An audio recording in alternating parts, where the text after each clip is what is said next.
ओम श्री गुरुभ्यो नमः। विवेक चूड़ामणि भाग 3। मूढ़ पुरुष को तमोगुण के कारण ही अन्य में अन्य बुद्धि होती है। विवेक न होने से ही रज्जु में सर्प की बुद्धि होती है और ऐसी बुद्धि वाले को ही नाना प्रकार के अनर्थों का समूह आ घेरता है। अतः हे मित्र सुन, यह जो असदग्राह्य यानी असत को सत्य मानना है वही बंधन है। अखंड नित्य अद्वय बोध शक्ति से स्फुरित होते हुए अखंड ऐश्वर्य संपन्न आत्म तत्व को यह तमोमयी आवरण शक्ति इस प्रकार ढंक लेती है जैसे सूर्यमंडल को राहु। अति निर्मल तेजोमय आत्म तत्व के तिरोभूत होने पर पुरुष अनात्म देह को ही मोह से मैं हूँ ऐसा मानने लगता है। तब रजोगुण की विक्षेप नाम वाली अति प्रबल शक्ति काम क्रोध आदि अपने बंधनकारी गुणों से इसको व्यथित करने लगती है। तब यह नाना प्रकार की नीच गतियों वाला कुमति जीव विषय रूपी विष से भरे हुए इस अपार संसार समुद्र में डूबता उछलता महामोह रूप ग्राह्य के पंजे में पड़कर आत्मज्ञान के नष्ट हो जाने से बुद्धि के गुणों का अभिमानी होकर उसकी नाना अवस्थाओं का अभिनय नाट्य करता हुआ भ्रमता रहता है। जिस प्रकार सूर्य के तेज से उत्पन्न हुई मेघमाला सूर्य ही को ढककर स्वयं फैल जाती है, उसी प्रकार आत्मा से प्रकट हुआ अहंकार आत्मा को ही आच्छादित करके स्वयं स्थित हो जाता है। जिस प्रकार किसी दुर्दिन में मेघ यानी जिस दिन आंधी मेघ आदि का विशेष उत्पात हो, सघन मेघों के द्वारा सूर्य देव के आच्छादित होने पर अति भयंकर और ठंडी ठंडी आंधी सबको खिन्न कर देती है, उसी प्रकार बुद्धि के निरंतर तमोगुण के आवृत होने पर मूढ़ व्यक्ति को मूढ़ पुरुष को विक्षेप शक्ति नाना प्रकार के दुखों से संतप्त करती है। इन दोनों आवरण और विक्षेप शक्तियों से ही पुरुष को बंधन की प्राप्ति हुई है और इन्हीं से मोहित होकर यह देह को आत्मा मानकर संसार चक्र में भ्रमण करता रहता है। बंध निरूपण। संसार रूपी वृक्ष का बीज अज्ञान है, देहात्म बुद्धि उसका अंकुर है, राग उसके पत्ते हैं, कर्म जल है, शरीर स्तंभ तना है, प्राण शाखाएं हैं, इंद्रियां उपशाखाएं हैं और विषय पुष्प हैं और नाना प्रकार के कर्मों से उत्पन्न हुआ दुख फल है और जीव रूपी पक्षी ही इन फलों का भोगता है। यह अज्ञान जनित अनात्म बंधन स्वाभाविक तथा अनादि और अनंत कहा गया है। यही जीव के जन्म मरण व्याधि और जरा यानी वृद्धावस्था आदि दुखों का प्रवाह उत्पन्न कर देता है। आत्मानात्म विवेक। यह बंधन विधाता की विशुद्ध कृपा से प्राप्त हुए विवेक विज्ञान रूप शुभ्र और मंजुल महाखड्ग के बिना अन्य किसी अस्त्र शस्त्र वायु अग्नि अथवा करोड़ों कर्म कलापों से भी नहीं काटा जा सकता। जिसका श्रुति प्रामाण्य में दृढ़ निश्चय होता है उसी की स्वधर्म में निष्ठा होती है और उसी से उसकी चित्त शुद्धि हो जाती है। जिसका चित्त शुद्ध होता है उसी को परमात्मा का ज्ञान होता है और इस ज्ञान से ही संसार रूपी वृक्ष का समूल नाश होता है। अन्नमय आदि 5 कोशों से आवृत हुआ आत्मा अपनी ही शक्ति से उत्पन्न हुए विशाल पटल से ढके हुए वापी के जल की भांति नहीं भासता। जिस प्रकार उस शिवाल के पूर्णतया दूर हो जाने पर मनुष्यों के तृषा रूपी ताप को दूर करने वाला और उन्हें तत्काल ही परम सुख प्रदान करने वाला जल स्पष्ट प्रतीत होने लगता है, उसी प्रकार 5 कोशों का अपवाद करने पर यह शुद्ध नित्यानंद एक रस स्वरूप अंतर्यामी स्वयं प्रकाश परमात्मा भासने लगता है। बंधन की निवृत्ति के लिए विद्वान को आत्मा और अनात्मा का विवेक करना चाहिए। उसी से अपने आप को सच्चिदानंद रूप जानकर वह आनंदित हो जाता है। जो पुरुष अपने असंग और अक्रिय प्रत्यग आत्मा को मूंज में से सींक के समान दृश्य वर्ग से पृथक करके और सबका उसी में लय करके आत्मभाव में ही स्थित रहता है, वही मुक्त है।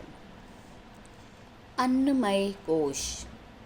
अन्न से उत्पन्न हुआ यह देह ही अन्नमय कोश है, जो अन्न से ही जीता है और अन्न के बिना नष्ट हो जाता है। यह त्वचा, चर्म, मांस, रुधिर, अस्थि और मल आदि का समूह स्वयं नित्य शुद्ध आत्मा नहीं हो सकता। यह जन्म के पूर्व और मृत्यु के पश्चात भी नहीं रहता। क्षण में जन्म लेता है, क्षणिक गुण वाला है और अस्थिर स्वभाव है तथा अनेक तत्वों का संघात जड़ और घट के समान दृश्य है। फिर यह भाव विकारों का जानने वाला अपना आत्मा कैसे हो सकता है? यह हाथ पैरों वाला शरीर आत्मा नहीं हो सकता, क्योंकि उसके अंग भंग होने पर भी अपनी शक्ति का नाश न होने के कारण पुरुष जीवित रहता है। इसके सिवा जो शरीर स्वयं शासित है, वह शासक आत्मा कभी नहीं हो सकता। देह और उसके धर्म, उसके कर्म तथा उसकी अवस्थाओं के साक्षी आत्मा की उससे पृथकता स्वयं ही स्वतः सिद्ध है। हड्डियों का समूह, मांस से लिथड़ा हुआ और मल से भरा हुआ यह अति कुत्सित देह अपने से भिन्न अपना जानने वाला स्वयं ही कैसे हो सकता है? त्वचा, मांस, मेद, अस्थि और मल की राशि रूप इस देह में मूढ़जन ही अहम बुद्धि करते हैं। विचारशील तो अपने पारमार्थिक स्वरूप को इससे पृथक ही जानते हैं। जड़ पुरुषों की मैं देह हूँ ऐसी इस देह में अहम बुद्धि होती है। विद्वान शास्त्रज्ञ की जीव में और विवेक विज्ञान युक्त महात्मा की मैं ब्रह्म हूँ ऐसी सत्य आत्मा में ही अहम बुद्धि होती है। अरे मूर्ख, इस त्वचा, मांस, मेद, अस्थि और मल आदि के समूह में आत्मबुद्धि छोड़ और सर्वात्मा निर्विकल्प ब्रह्म में ही आत्मभाव करके परम शांति का भोग कर। जब तक विद्वान असत देह और इंद्रिय आदि में ब्रह्म से उत्पन्न हुई अहंता को नहीं त्यागता, तब तक वह वेदांत सिद्धांतों का पारदर्शी क्यों न हो, उसके मोक्ष की कोई बात ही नहीं है। छाया, प्रतिबिंब, स्वप्न और मन में कल्पित किए हुए शरीरों में जिस प्रकार तेरी कभी आत्मबुद्धि नहीं होती, उसी प्रकार जीवित शरीर में भी कभी न होनी चाहिए, क्योंकि देहात्म बुद्धि ही असद बुद्धि मनुष्यों के जन्म आदि दुखों की उत्पत्ति का कारण है। अतः हे मुमुक्षु, तू प्रयत्न पूर्वक इस देह बुद्धि को छोड़ दे। उस बुद्धि के छूट जाने पर फिर पुनर्जन्म की कोई आशंका न रहेगी। प्राणमय कोश। 5 कर्मेंद्रियों से युक्त यह प्राण ही प्राणमय कोश कहलाता है, जिससे युक्त यह अन्नमय कोश अन्न से तृप्त होकर समस्त कर्मों में प्रवृत्त होता है।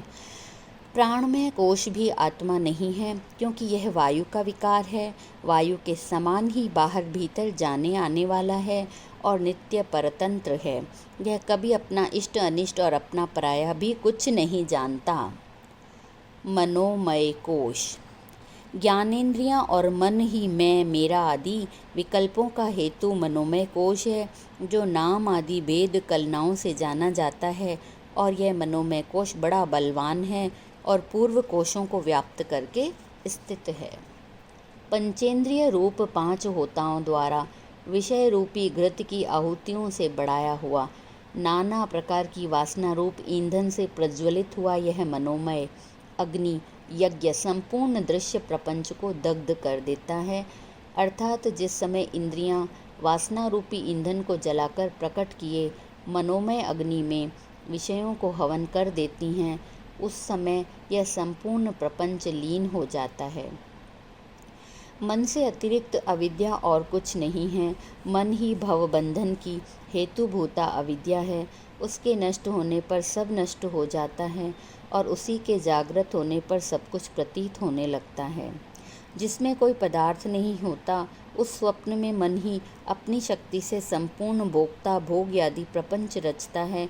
उसी प्रकार जागृति में भी और कोई विशेषता नहीं है, अतः यह सब मन का ही विलास मात्र है। सुषुप्ति काल में मन के लीन हो जाने पर कुछ भी नहीं रहता, यह बात तो सबको विदित ही है। अतः इस पुरुष या जीव का यह संसार मन की कल्पना मात्र ही है, वस्तुतः कुछ नहीं। मेघ वायु के द्वारा आता है और फिर उसी के द्वारा चला जाता है। इसी प्रकार मन से ही बंधन की कल्पना होती है और उसी से मोक्ष की।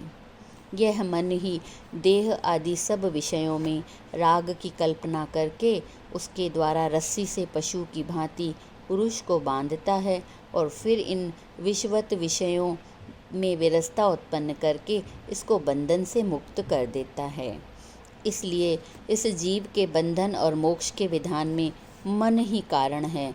रजोगुण से मलिन हुआ यह बंधन का हेतु होता है तथा रज तम से रहित शुद्ध सात्विक होने पर मोक्ष का कारण होता है। विवेक वैराग्य आदि गुणों के उत्कर्ष से शुद्धता को प्राप्त हुआ मन मुक्ति का हेतु होता है। अतः पहले बुद्धिमान मुमुक्षु के वे ज्ञान वैराग्य दोनों ही दृढ़ होने चाहिए। मन नाम का भयंकर व्याघ्र विषय रूप वन में घूमता फिरता है। जो साधु मुमुक्षु हैं वे वहाँ न जाएं।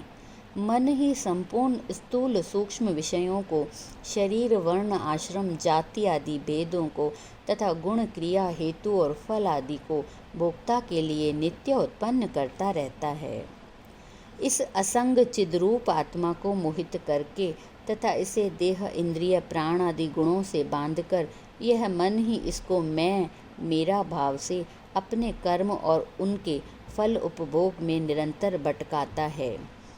अध्यास दोष से ही पुरुष को जन्म मरण रूप संसार होता है और यह अध्यास का बंधन ही इसका कल्पित किया हुआ है तथा रज तम आदि दोष युक्त अविवेकी पुरुष के लिए यह ही जन्म आदि दुख का मूल कारण है। अतः तत्वदर्शी विद्वान मन को ही अविद्या कहते हैं, जिसके द्वारा वायु से मेघमंडल की भांति यह संपूर्ण विश्व भ्रमाया जा रहा है। उस मन का मुमुक्षु को प्रयत्न पूर्वक शोधन करना चाहिए। उसके शुद्ध हो जाने पर मुक्ति करामलवत हो जाती है और मोक्ष की आसक्ति से जो विषयों में राग का निर्मूलन करके तथा सर्व कर्मों को त्याग कर शुद्ध श्रद्धा से युक्त हुआ श्रवण आदि में तत्पर रहता है, वह बुद्धि के रजोमय चंचल स्वभाव को नष्ट कर देता है। मनोमय कोश भी आद्यंतवान परिणामी दुखात्मक और विषय रूप होने के कारण परात्मा नहीं हो सकता, क्योंकि दृष्टा कभी दृश्य रूप नहीं देखा जाता। ओम शांति शांति शांति। शेष अगली कड़ी में।